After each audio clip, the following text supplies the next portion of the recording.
Saint-Esprit, un seul Dieu, Amen. Chers frères et sœurs, j'ai le plaisir de vous présenter une vue d'ensemble de la première partie de l'Apocalypse de Saint Jean, chapitre 1 jusqu'au chapitre 11. Quand vous voyez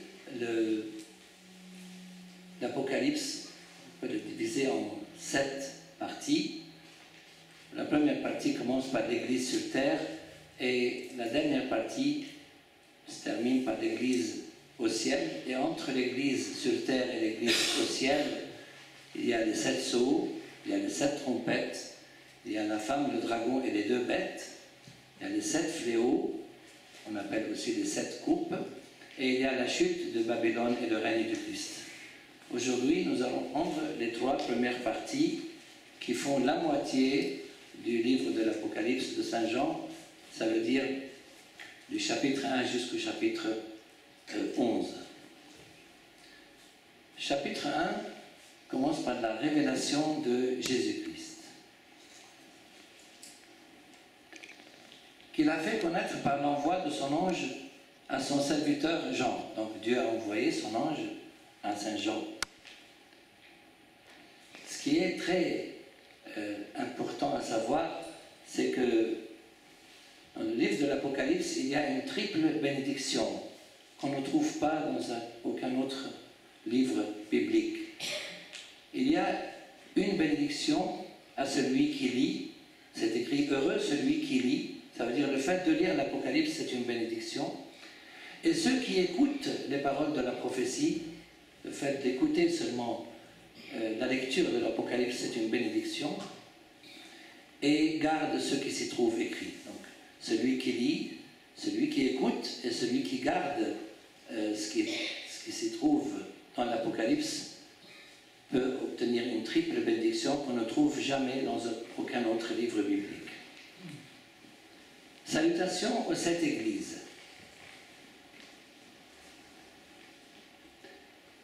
Saint Jean commence par une bénédiction apostolique, comme tous les apôtres. Jean, aux 7 églises, que la grâce et la paix vous soient données. Donc, cette bénédiction-là, c'est de la part de Saint Jean, aux 7 églises, il donne la bénédiction, la grâce et la paix. De la part de celui qui est, qui était et qui vient. Celui qui est Dieu, Jésus, celui qui était et qui viendra dans son second avènement, et de la part des 7 esprits qui sont devant son trône. Les 7 archanges sont appelés dans l'Apocalypse, ici ils sont appelés les 7 esprits de Dieu, dans le premier chapitre, verset 4, et ils sont appelés aussi les 7 lampes ardentes dans le chapitre 4, verset 5, et ils sont appelés aussi les 7 tonnerres, dans le chapitre 10, verset 3. Donc les 7 archanges sont appelés les 7 esprits, les 7 lampes ardentes et les 7 tonnerres. Et de la part de Jésus-Christ, le témoin fidèle, voici qu'il vient avec les nuées, tout œil le verra. Son second avènement sera vu par le monde entier, contrairement au dire des témoins de Jéhovah. Tout œil verra notre Seigneur Jésus lors de son second avènement. Je suis l'alpha et l'oméga, et j'ai oublié de vous dire que quand Saint Jean il a donné sa bénédiction apostolique, c'est la même bénédiction avec laquelle il termine aussi son livre, chapitre 22, verset 21, « Que la grâce du Seigneur Jésus soit avec vous ». Il donne la grâce et la paix au début de son livre, et il donne la grâce à la fin de son livre. Je suis l'alpha et l'oméga. Il l'a dit déjà dans le livre d'Ésaïe, « Je suis le premier et je suis le dernier, en dehors de moi il n'y a point de Dieu. » Moi, Jean, votre frère. Ça prouve que c'est lui qui a écrit le livre il confirme, moi, Jean, votre frère, j'étais dans l'île appelée Patmos, comme vous voyez, où se trouve Patmos, le mi-chemin entre Rome et Jérusalem. C'est une île d'exil des premiers chrétiens au 1er siècle du christianisme. Pourquoi il était à l'île de Patmos? À cause de la parole de Dieu et du témoignage de Jésus. Donc il était exilé à cause de sa prédication de l'Évangile. Je fus saisi par l'Esprit au jour du Seigneur. Il fut saisi par l'Esprit. Saint Jean se trouvait dans un état de transe spirituelle qui lui a permis de voir et d'écrire cette révélation. Sans cet état de transe spirituelle, il ne pouvait pas voir le Seigneur. Parce que Dieu a dit à Moïse, personne ne peut me voir. Et j'entendis derrière moi une voix. Dieu était en train de le préparer pour cette vision. Il entendit derrière lui une voix forte comme le son d'une trompette. Et il lui a dit, ce que tu vois, écris-le dans un livre et envoie-le aux 7 églises. Je me retournai pour voir la voix qui me parlait. Après m'être retourné, je vis 7 chandeliers d'or. Voilà la première vision de Saint Jean. Vision de quelqu'un qui ressemblait à un fils d'homme. Et au milieu des chandeliers, quelqu'un qui ressemblait à un fils d'homme, il était vêtu d'une longue robe et portait une ceinture d'or sur la poitrine. La longue robe symbolise son rôle sacerdotal et elle était probablement blanche comme celle du jour de sa transfiguration sur le mont Tabor, comme c'est écrit dans l'évangile de Saint Marc, chapitre 9, verset 3. Quant à la ceinture d'or, elle symbolise le sacerdoce éternel du Christ. Sa tête et ses cheveux étaient blancs comme laine blanche, comme neige. La blancheur de sa tête symbolise son caractère éternel et sa barbe blanche représente sa sagesse. Par contre, et il n'y a aucune contradiction de ce que je viens de dire et de ce que je vais vous dire, dans le livre des Cantiques, ses cheveux sont de couleur noire. Ici, elles sont blanches. Et dans le Cantique des Cantiques sont de couleur noire, sans contradiction, pour la raison suivante, c'est que les cheveux noirs du Christ symbolisent le Christ, l'époux de l'Église, qui ne vieillit jamais, qui est fort et ne s'affaiblit jamais, et qui est vivant et ne mourra jamais, comme c'est écrit dans le Cantique des Cantiques, chapitre 5, verset 11. Il avait dans sa main droite 7 étoiles. De sa bouche sortait une épée aiguë à 2 tranchants. Bien sûr, l'épée représente la parole divine, à double tranchant. D'une part, elle sert à avertir les gens, et de l'autre part, elle sert également à juger les injustes. Quand je le vis, je tombais à ses pieds comme mort. Saint Jean, il a passé plus de 3 ans avec Jésus, durant son ministère sur terre. Il n'est jamais passé par cette situation, mais ici il le voit dans sa gloire, donc il n'a pas pu supporter cette gloire, il est tombé à ses pieds comme mort. Il posa sur moi sa main droite en me disant, sois sans crainte, je suis le premier et le dernier. Sois sans crainte, Dieu l'a déjà dit aussi à Abraham, à Josué, à Jérémie, à Daniel, au chef de la synagogue, à ses apôtres et à Saint Paul. Le vivant, j'étais mort et me voici vivant pour les siècles des siècles, j'ai les clés de la mort et du séjour des morts. Le vivant du fait de sa divinité, j'étais mort du fait de son humanité, me voici vivant de par sa résurrection, j'ai les clés de la mort, signifie qu'il est le juge, le Tout-Puissant. Écris donc ce que tu as vu, par 11 fois dans l'Apocalypse, Dieu ordonne à Saint Jean d'écrire. Les 7 étoiles sont les anges des 7 églises, et les 7 chandeliers sont les 7 églises. Passons au chapitre 2 et au chapitre 3, les 7 églises de l'Apocalypse.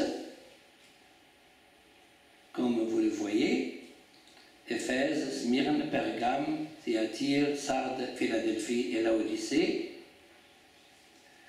En fait, les 7 lettres comportent 4 parties principales. Première partie, prologue et énoncé d'une des qualités de Dieu. Deuxième partie, état de chaque église et ou de son évêque. Troisième partie, avertissement, reproche et ou encouragement. Et quatrième partie, promesse au vainqueur.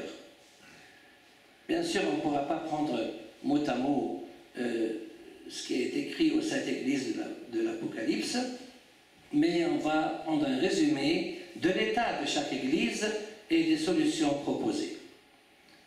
L'église d'Éphèse, l'état de l'église d'Éphèse, la tiédeur dans l'amour. Et la solution était repentir et bonnes œuvres. Quant à l'église de Smyrne, l'état de l'église de Smyrne, c'est les souffrances. Et la solution, la fidélité et la patience jusqu'à la récompense céleste. L'église de Pergame, l'état de l'église de Pergame, c'est le scandale dans l'église et la solution, le repentir et l'obéissance au commandement de l'évangile. L'église de Thyatire, l'état, c'est la décadence et la solution, suppression du mal et punition des pécheurs. L'église de Sardes, l'état, c'est l'hypocrisie et la solution, le repentir et la vigilance spirituelle. L'église de Philadelphie, l'état, c'est l'évêque qui a peu de force et la solution, lutte spirituelle afin de conserver la récompense céleste. Et finalement, l'église de Laodicée, dont l'état c'est la tiédeur spirituelle et la solution c'est la profondeur spirituelle et l'acceptation de la discipline divine. Reprenons le résumé de l'Apocalypse et passons à la deuxième partie qui concerne les chapitres de 4 à 7. Chapitre 4, une porte ouverte au ciel et le trône. Saint Jean, il le dit, après cela, je vis une porte était ouverte dans le ciel. Bien évidemment, il n'existe pas de porte qui s'ouvre et se ferme au ciel. Cette porte ouverte symbolise le fait que Dieu révèle à Saint Jean certains secrets émanant du ciel, et aussi, quand les portes terrestres sont fermées devant nous, rappelons-nous que Dieu est capable de nous ouvrir une porte au ciel, comme il l'a fait à Jacob, le père des tribus, et à Saint Étienne, l'archidiacre et premier martyr. Et sur ce trône, quelqu'un était assis. Saint Jean, il commence, ou il essaye de commencer à décrire ce qu'il a vu. Sur ce trône, quelqu'un était assis. Quel est ce trône, si ce n'est le ciel? Car le Christ a dit que le ciel, c'est le trône de Dieu. Dans Matthieu 5, 34 et 35. Assis sur le trône implique que son règne est éternel. Assis sur le trône implique que son règne est éternel. Et Saint Jean nous a dit que personne n'a jamais vu Dieu. Saint Jean, dans l'évangile de Saint Jean, chapitre 1, verset 18, il nous a dit, Dieu, Fils unique, qui est dans le sein du Père, nous l'a dévoilé. Donc Saint Jean a pu voir le Seigneur quand il fut saisi par l'Esprit. S'il n'était pas saisi par l'Esprit, il ne pourrait jamais voir le Seigneur. Il fut saisi par l'Esprit dans l'Apocalypse 1, 10 et 4, 2. Et il avait besoin du Saint-Esprit pour cette vision, car Saint Paul nous l'a dit, l'Esprit sonde de tout, même les profondeurs profondeurs de Dieu. 1 Corinthiens 2,10. Sans le Saint-Esprit qui sonde même les profondeurs de Dieu, il était impossible que Saint Jean puisse voir le Seigneur.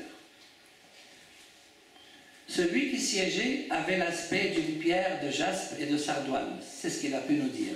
Il avait l'aspect d'une pierre de jaspe et de sardoine. Le jaspe, une des couleurs du jaspe, c'est le blanc. Il est le symbole de sa pureté. Et la sardoine rouge est le symbole de sa rédemption. Ceci nous rappelle ce qui a été écrit dans le Cantique des Cantiques à propos du Christ. Mon bien-aimé est blanc et vermeil. Cantique 5.10. Mon bien-aimé est blanc et vermeil. Et c'est la raison pour laquelle, quand nous baptisons les enfants, les nouveaux baptisés, on leur met une robe blanche et sur la robe blanche un ruban rouge pour qu'on se rappelle du jaspe et du sardoine. Mon bien-aimé, il est blanc et vermeil. Et le trône était entouré d'un arc-en-ciel. Vous savez très bien, l'arc-en-ciel nous rappelle la fidélité de Dieu qui tient ses promesses comme à l'époque de Noé, dans le livre de la Genèse, chapitre 9, versets 13 et 17. Autour du trône, 24 trônes, 7 lampes ardentes brûlaient devant le trône, comme on a dit, ils représentent les 7 archanges, les 7 lampes ardentes. Au milieu du trône et tout autour du trône, 4 êtres vivants. Le fait que les 4 êtres vivants sont au milieu du trône et tout autour du trône, cela signifie que les 4 êtres vivants sont très proches du trône et qu'ils connaissent la gloire et la beauté de Dieu mieux que quiconque, parce qu'ils sont les plus proches de Dieu. Le premier ressemble à un lion, le deuxième à un jeune taureau, le troisième avait un visage pareil à celui d'un homme, et le quatrième ressemble à un aigle en plein vol. Donc, pour récapituler, lion, taureau, homme et aigle. En fait, les 4 êtres vivants représentent les 4 évangélistes. Le lion, c'est Saint Marc, le taureau, c'est Saint Luc, l'homme, c'est Saint Matthieu, et l'aigle, c'est Saint Jean. Mais en même temps, les 4 êtres vivants représentent aussi les 4 étapes de la vie du Christ sur terre jusqu'à son ascension au ciel. Ça veut dire, l'homme représente son incarnation, le taureau représente sa crucifixion, le lion sa résurrection et l'aigle son ascension au ciel. Les 4 êtres vivants sont des chérubins et des séraphins. Leur rôle, c'est de louer Dieu, comme c'est écrit dans l'Apocalypse, chapitre 4, verset 8, et dans le livre d'Ésaïe, chapitre 6, versets 2 et 3. Ils sont pleins Dieu. Ceci représente l'immensité de leur connaissance. Les 4 êtres vivants ont chacun 6 ailes. Les 6 ailes nous rappellent la vision d'Ésaïe, chapitre 6, versets 1 à 3. 2 pour se couvrir le visage, par respect devant la gloire divine. 2 pour se couvrir les pieds, symbole du fait qu'ils ne méritent pas d'être présents devant Dieu. Et 2 pour voler, afin d'accomplir la volonté divine en tant que serviteurs obéissant à Dieu. Et chaque fois que les êtres vivants donnent gloire, honneur et action de grâce à celui qui est assis sur le trône, à celui qui vit à tout jamais, les 24 prêtres tombent aux pieds de celui qui est assis sur le trône. En disant, tu es digne, notre Seigneur, notre Dieu, de recevoir la gloire, l'honneur et la puissance, car c'est toi qui as tout créé, c'est par ta volonté que tout était et que tout a été créé. Ils lui disent, tu es digne. Pendant la Sainte Liturgie, le prêtre s'adresse à Dieu en chantant, tu es digne et juste. Quant à nous, nous sommes dignes de rien. Et c'est la raison pour laquelle nous commençons toutes nos prières par l'expression suivante, « Rends-nous dignes ». Passons au chapitre 5. Le livre scellé. Et je vis, dans la main droite de celui qui siège sur le trône, un livre écrit au-dedans et au-dehors, scellé de 7 sceaux. D'abord, dans la main droite signifie que ce livre est d'une importance capitale, car Dieu n'a ni droite ni gauche. Écrit au-dedans et au-dehors signifie qu'il contient de nombreux événements prophétiques concernant l'avenir de l'Église. Scellé de 7 sceaux signifie qu'il recèle des secrets et qu'il est impossible à toutes les créatures célestes et terrestres de pouvoir découvrir par eux-mêmes les secrets contenus dans ce livre. Et je vis un ange puissant qui proclamait d'une voix forte « Qui est digne d'ouvrir le livre et d'en rompre les sceaux ?» Mais personne, ni dans le ciel, ni sur la terre, ni sous la terre, ne pouvait ouvrir le livre ni le regarder. Et Saint Jean nous dit « Je pleurais beaucoup parce que personne n'avait été trouvé digne d'ouvrir le livre. » Le fait que Saint Jean ait beaucoup pleuré nous indique la grande sensibilité de cet apôtre. Il peut nous sembler quelque peu curieux qu'une personne pleure tout en se trouvant au ciel si proche du trône. C'est bizarre quand même qu'il est dans la joie au ciel très proche du trône et il pleure. Cela indique la sensibilité de l'apôtre Saint Jean. Le lion de la tribu de Juda, mais l'un des prêtres me dit « Ne pleure pas, voici il a remporté la victoire, le lion de la tribu de Juda. » Il semblerait que les larmes de Saint Jean ont ému l'un des 24 prêtres. Il a remporté la victoire. Le Christ, il a vaincu le monde, le péché, le diable et la mort. 4 choses.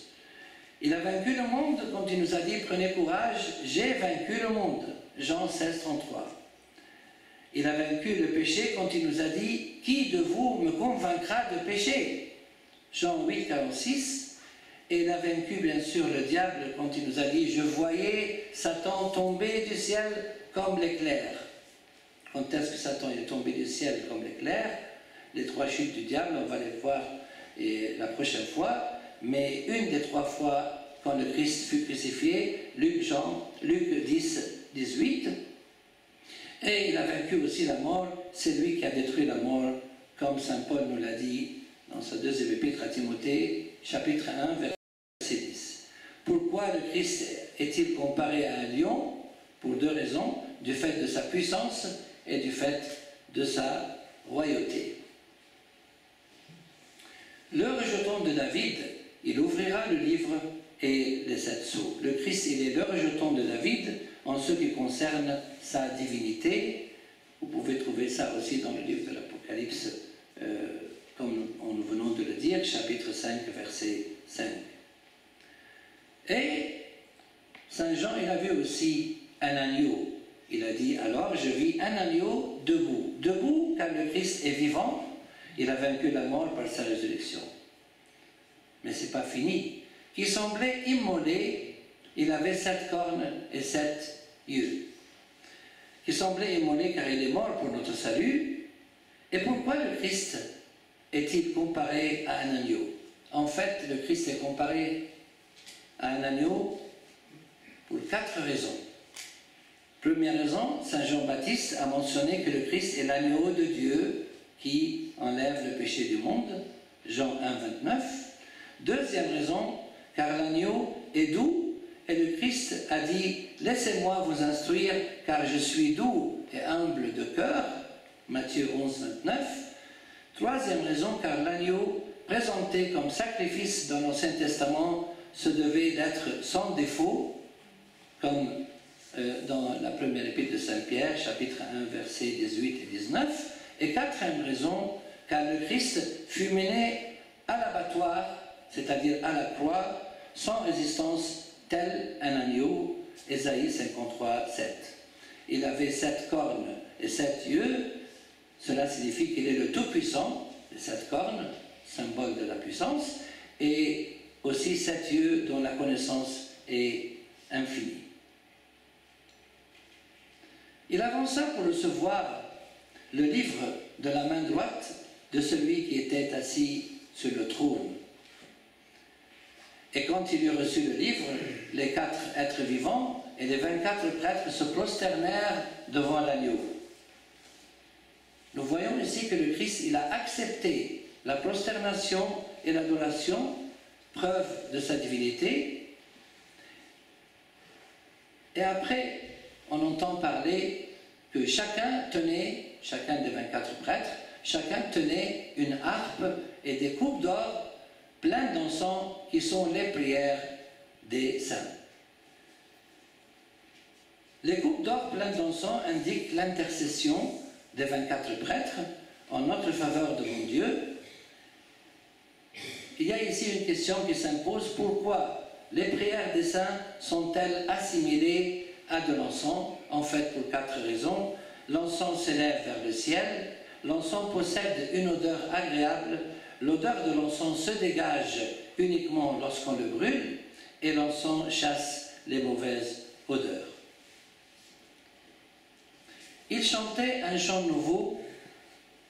Ce chant nouveau, il chantait au nom de tous les fidèles que le Christ a rachetés par son sang, en disant: tu es digne de recevoir le livre et d'en rompre les sceaux. Alors je vis et j'entendis la voix d'anges nombreux autour du trône. Quel est le nombre de ces anges? On ne peut pas savoir, mais le nombre d'anges est nombreux autour du trône, des êtres vivants et des prêtres. Leur nombre était des myriades, de myriades et milliers de milliers. En fait, la myriade équivaut 10 000.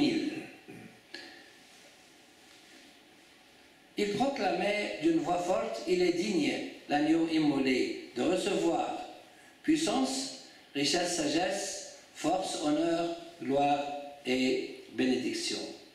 4 de ces 7 qualités sont mentionnées dans le verset suivant, le verset 13. Et toutes les créatures dans le ciel, sur la terre, sous la terre et sur la mer, tous ceux qui s'y trouvent, je les entendis proclamer: à celui qui est assis sur le trône et à l'agneau.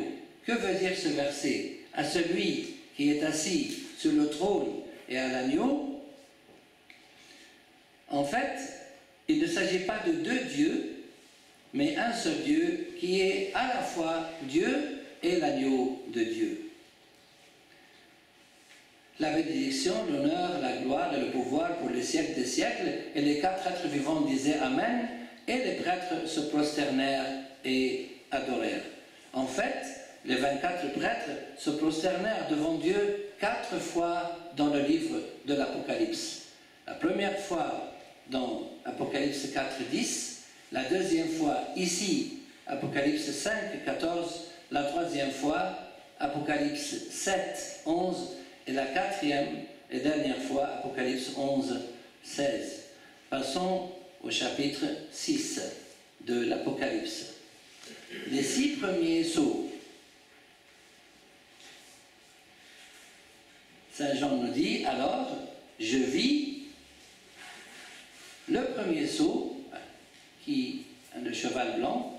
Alors je vis un cheval blanc, celui qui le montait tenait un arc, une couronne lui fut donnée et il partit en vainqueur et pour vaincre. Le premier sceau, c'est le cheval blanc, représente l'époque du début du christianisme, c'est-à-dire les apôtres, leurs disciples que nous appelons les pères apostoliques et les prédicateurs de l'évangile. Le cheval était blanc, symbole de la paix, paix avec Dieu, paix avec nos consciences et paix avec les autres. Celui qui le montait fait référence au Christ en tant que cavalier. Comme il est unique, notre Seigneur Jésus, du fait de ses qualités, imaginez-vous, il est lion, à la fois lion, agneau et cavalier. couronne lui fut donnée, symbole de sa victoire.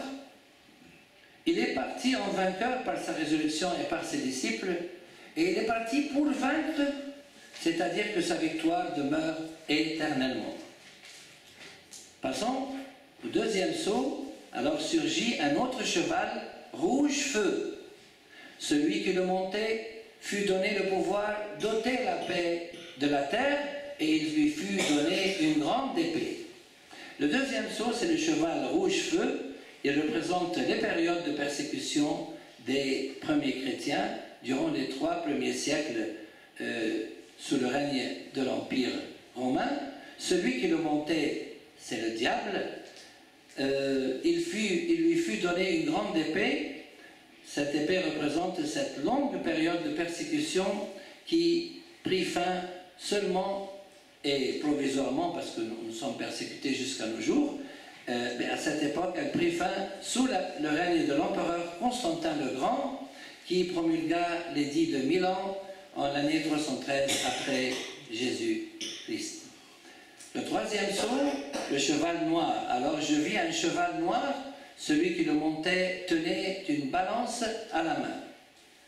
Le troisième sceau, c'est le cheval noir. Il représente l'époque du schisme de l'Église dont les hérésies étaient la cause. Celui qui le montait, c'est aussi le diable. Il tenait une balance à la main. Que signifie cette balance? C'est-à-dire que les hérétiques utilisent de fausses interprétations de la Sainte Bible, de la parole de Dieu, et le diable, n'étant pas parvenu à écraser l'Église de l'extérieur par les persécutions, qu'est-ce qu'il a fait? Il a modifié sa stratégie et essaie de la détruire de l'intérieur en diffusant des hérésies. Mais après, le reste du cheval noir, quant à l'huile et au vin, ne leur fait pas de mal. Que veut dire ce verset? L'huile et le vin représentent ici les 7 sacrements de l'Église. Le verset signifie donc que les 7 sacrements de l'Église soutiendront les fidèles afin qu'ils puissent résister aux hérésies. Passons au 4e sceau. Le 4e sceau, c'est le cheval verdâtre. Alors je vis un cheval verdâtre. Celui qui le montait avait pour nom la mort, et le séjour des morts l'accompagnait.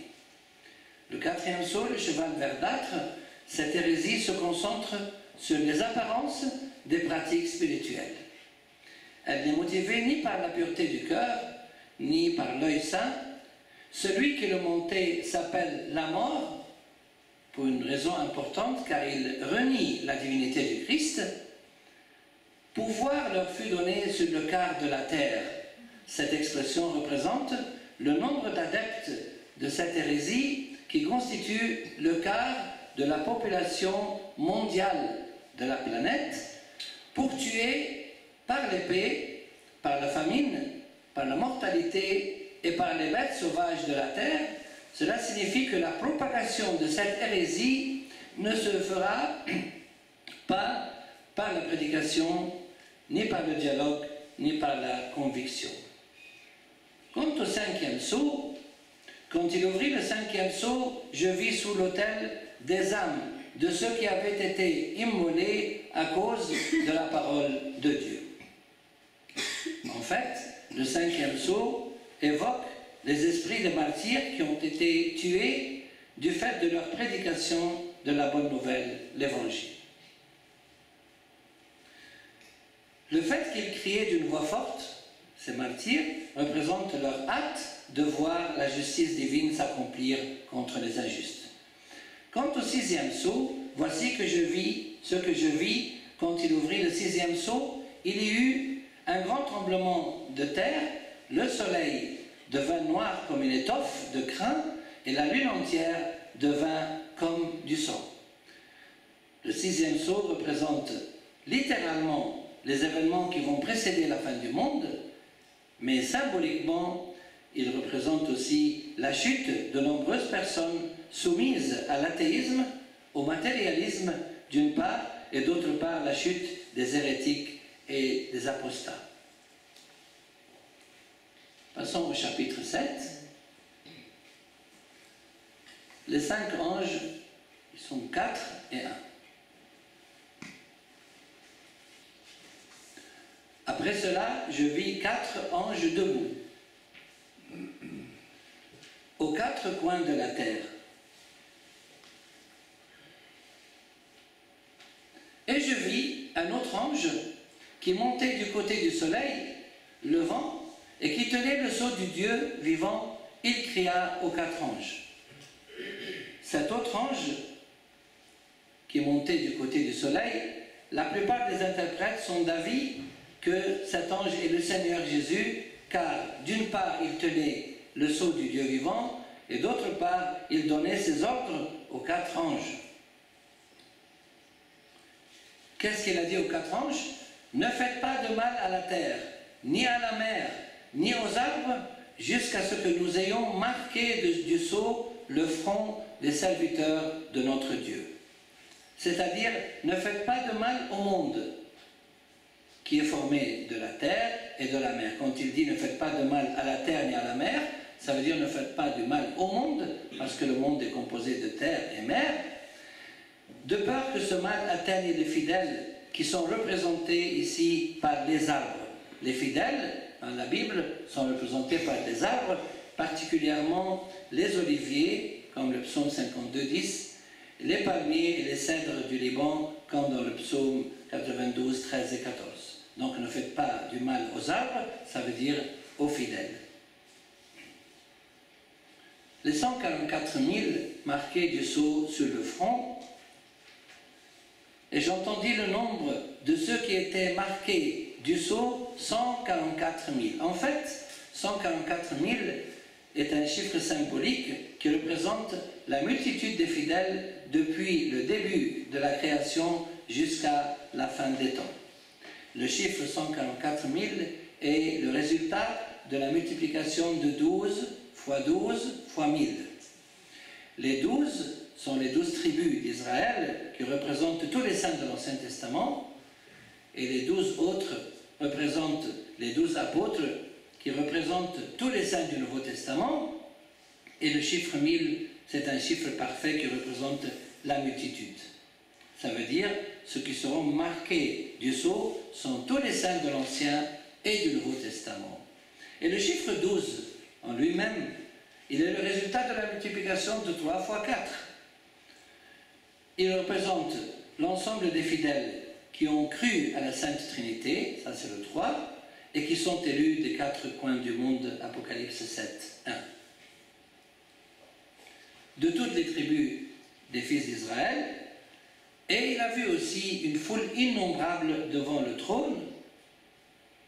Il a dit, après cela, je vis une grande foule que personne ne pouvait compter. En fait, cette foule innombrable que Saint Jean a vue constitue une scène céleste des plus magnifiques qui nous donne une idée de ce qu'il adviendra de l'Église dans la Jérusalem céleste. Vêtus de robes blanches et des branches de palmier à la main. Vêtus de robes blanches, symbole de leur pureté et de leur sainteté, et des branches de palmier à la main, symbole de la victoire et de la royauté. Ce sont ceux qui viennent de la grande détresse. La grande détresse représente en général toutes les périodes de persécution que les enfants de Dieu ont subies. Ils n'auront plus faim, ils n'auront plus soif, le soleil ne les frappera plus, ni aucune chaleur, car l'agneau qui est au milieu du trône les fera paître, et Dieu essuiera toute larme de leurs yeux. Pour une dernière fois, cette fois-ci, passons à la 3e partie de l'Apocalypse, des chapitres 8 à 11. Chapitre 8. On vient de parler des 6 sceaux, maintenant c'est le 7e sceau. Quand il ouvrit le 7e sceau, il y eut dans le ciel un silence d'environ une demi-heure. En fait, ce silence d'environ une demi-heure symbolise le regret ressenti par les êtres célestes pour une période de courte durée et non pas précisément de 30 minutes, car le moment est venu pour Dieu de punir les injustes. Les êtres célestes ont regretté de voir approcher le temps de la punition des injustes et des malfaisants. C'est le silence qui précède la tempête, car les injustes n'ont pas profité du temps qu'on appelle le temps de repentance, comme c'est écrit dans l'Apocalypse chapitre 2, verset 21. Et je vis 7 anges qui se tiennent devant Dieu, 7 trompettes leur furent données. L'ange et l'encensoir d'or. Un autre ange vint se placer près de l'autel. Il tenait un encensoir d'or. On lui donna beaucoup d'encens pour qu'il l'offre avec les prières de tous les saints. Selon certains interprètes, cet ange représente le rôle des prêtres de nos jours qui intercèdent auprès de Dieu en notre faveur. Et selon d'autres interprètes, cet ange représente le rôle du Christ par son intercession rédemptrice auprès de son Père, aussi en notre faveur. La fumée de l'encens monta de la main de l'ange avec les prières des saints devant Dieu. L'ange prit ensuite l'encensoir, le remplit du feu de l'autel et le jeta sur la terre. Il y eut des tonnerres, des voix, des éclairs et un tremblement de terre. En fait, ce geste, le fait qu'il a jeté l'encensoir sur la terre, ce geste constitue une annonce de la part de l'ange au peuple de la terre. Les 7 archanges, alors les 7 anges qui tenaient les 7 trompettes, se préparèrent à en sonner. Selon saint Irénée, les avertissements suivants vont réellement se produire avant et durant le règne de l'Antichrist. Les 4 premières trompettes. Le premier ange sonna de la trompette. Il y eut de la grêle et du feu mêlés de sang qui furent jetés sur la terre.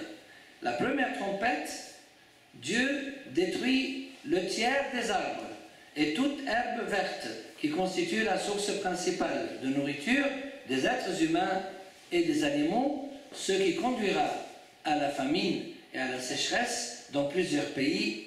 Quant aux grêles et au feu, la grêle et le feu représentent la colère divine. Ça, c'est la première trompette. Le deuxième ange sonna de la trompette. Une sorte de grande montagne embrasée fut jetée dans la mer. La deuxième trompette, la mer, dans la Bible en général, représente le monde par extension. Et la grande montagne ici représente un roi, un président ou un grand responsable. Fut jeté dans la mer, cela signifie qu'il y aura lieu à des guerres sanglantes, menées par de grands responsables enclins à détruire le monde, ce qui constituera la deuxième trompette. Le troisième ange sonna de la trompette. Une grande étoile tomba du ciel. Brûlant comme un flambeau, elle tomba sur le tiers des fleuves et sur les sources des eaux. La troisième trompette, de grands chefs religieux, qu'on appelle ici étoiles, abandonneront la foi véritable de l'Église, tomberont du ciel, sur le tiers des fleuves et sur les sources des eaux, c'est-à-dire dans l'Église. Il s'agit ici d'un grand nombre de fidèles, représentés par le tiers qui suivra les hérétiques. Suite au schisme qui se produisit au sein de l'Église, différentes confessions et communautés religieuses virent le jour. Et beaucoup d'êtres humains moururent de ces eaux devenues amères. Cela signifie que ces faux enseignements ont résulté en la mort spirituelle de ces hérétiques. Le quatrième ange sonna de la trompette. Le tiers du soleil fut frappé, ainsi que le tiers de la lune et le tiers des étoiles.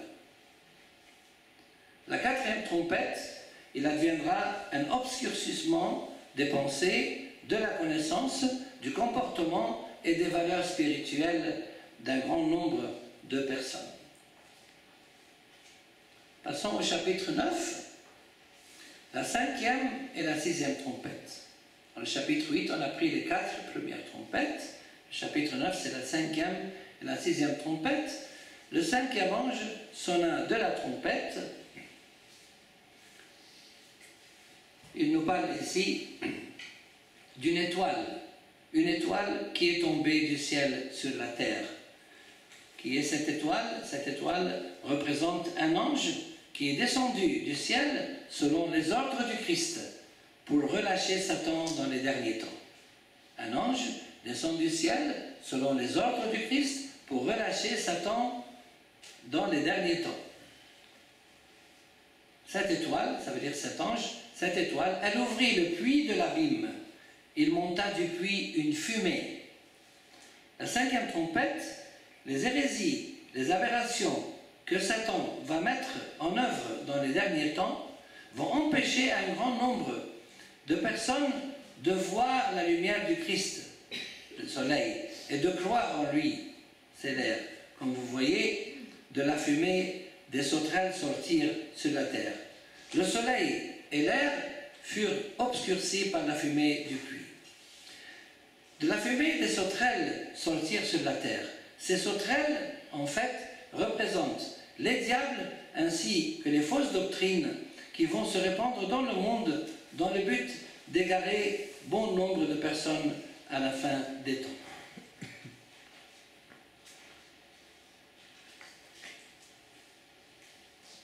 Il leur fut donné de les tourmenter pendant 5 mois. Ces sauterelles, ça veut dire ces diables, ils vont tourmenter les malfaisants pendant 5 mois. Cela veut dire que le mal et les tourments atteindront tous les êtres malfaisants et non pas le tiers, comme dans le cas des 4 premières trompettes. Les tourments constituent la 5e trompette. Donc il y aura beaucoup de tourments et beaucoup de souffrances aux gens malfaisants.